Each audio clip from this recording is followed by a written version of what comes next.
Vamos com o nosso repórter Alessandro Matias. Bom dia. Trazer pra gente aí o que é que tá rolando na Ilha do Retiro. Bom dia, Alessandro. Bom dia, meu querido. O que é que mandas? Vamos falar um pouquinho aí do futebol pernambucano, né? Eu sei que o momento agora é Copa do Mundo. Inclusive, eu estava agora torcendo por Marrocos. Apesar de ser, para quem não sabe, eu sou parente, né? Neto de português e tenho cidadania portuguesa. Mas eu não pude deixar de torcer pelo bom futebol hoje do Marrocos de manhã, mas infelizmente não deu, né? É uma pena. Marrocos deve estar se despedindo aí da Copa do Mundo por esses dias. Mas, enfim, notícias sobre futebol, a gente destaca que hoje tem a partida, né, do Campeonato Brasileiro, após essa pausa aí de 20 dias da Série A1 do feminino, o Campeonato Brasileiro. O Sport vai entrar em campo um confronto direto aí por uma vaga no G4 desse grupo 1, né?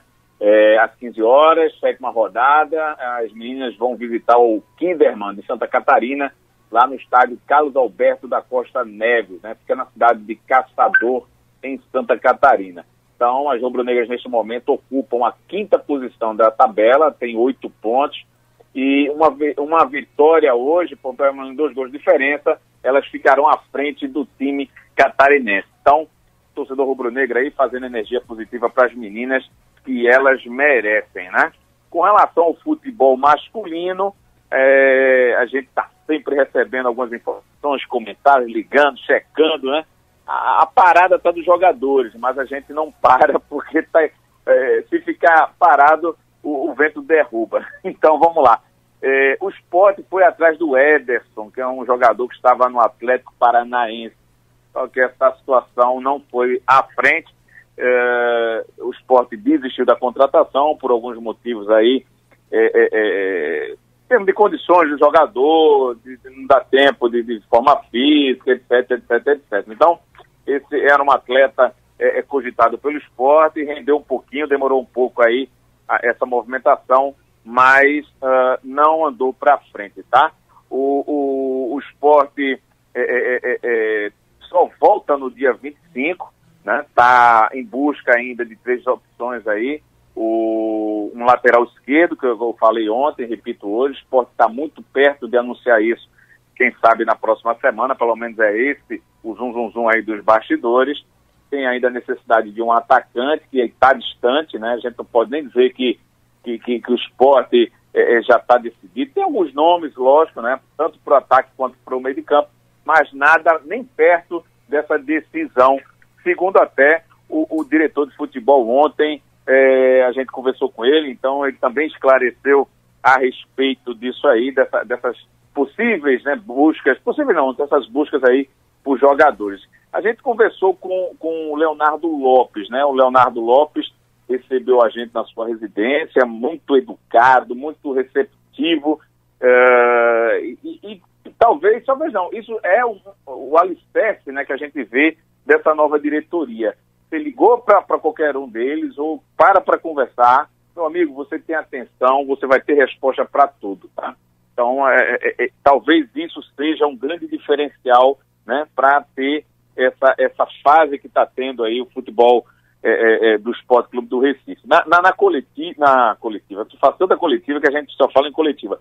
Na entrevista, que é exclusiva, né, para o site Eu Pratico Esporte, o Leonardo Lopes foi muito humilde, né? Inclusive eu pergunto a ele qual é o segredo disso aí. Não estou querendo dar spoiler aí não da entrevista, né? Até porque está no canal Eu Pratico Esporte TV aqui no YouTube, e lá no YouTube, melhor dizendo, e o torcedor pode ver na íntegra lá, está quase um pouco mais de 16 minutos de conversa.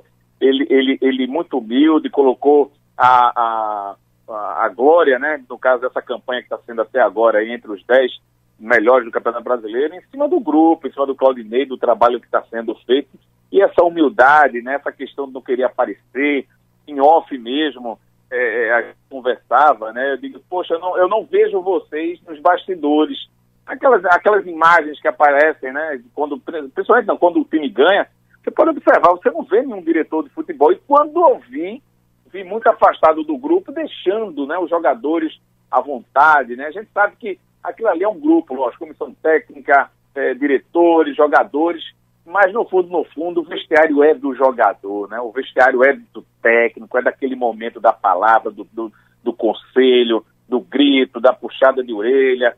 Então, eles fazem questão de ficar afastados, e isso aí né, somando com tudo que a gente já vem falando aí e elogiando essa diretoria de futebol, é um dos pontos, né, positivos dessa campanha, dessa turma que está aí, dessa jovem turma comandada pelo Guilherme Beltrão, né? Então, a gente falou ainda sobre o Sander, contratações, gestão de grupo, né, que é esse assunto aí que eu estava falando aqui agora também, que tem muito a ver com o que foi abordado. Então, o Leonardo foi muito fixou os assuntos, lógico, abordou muito bem isso aí, mas deu um lapso, né, de tamanho aí dessa conversa muito boa aí. Aqui eu convido o torcedor rubro-negro a conferir toda ela aí sobre esses assuntos. E o principal assunto, né, um dos principais, que o torcedor muito pergunta pra gente, é sobre salários, né? Salários atrasados, como é que tá, Alessandro? Pergunta lá. Enfim, ele falou também sobre salários, e eu não vou dizer que não, justamente para o torcedor dar uma buscada lá e pegar mais detalhes sobre essa conversa que foi com o Leonardo Lopes, diretor de futebol do Esporte Clube do Recife. Beleza, Alessandro, muito bom trazendo aí. A nossa tá rolando, tem jogo aí pela questão, futebol feminino, né, que vai jogar também, aquela questão toda, então o pessoal pode acompanhar aí no site do Eu Pratico Esporte, e lembrando que toda essa entrevista aí para o canal do Eu Pratico Esporte tá lá no YouTube, é só você acompanhar completo na íntegra, 16 minutos, tem muita informação. Beleza, Alessandro? Tá bom, meu querido, um forte abraço para você, para quem tá em casa, beijo para quem for de beijo, e abraço para quem for de abraço. Abraços. Esporte também sendo destaque aqui no nosso programa, no nosso show da manhã.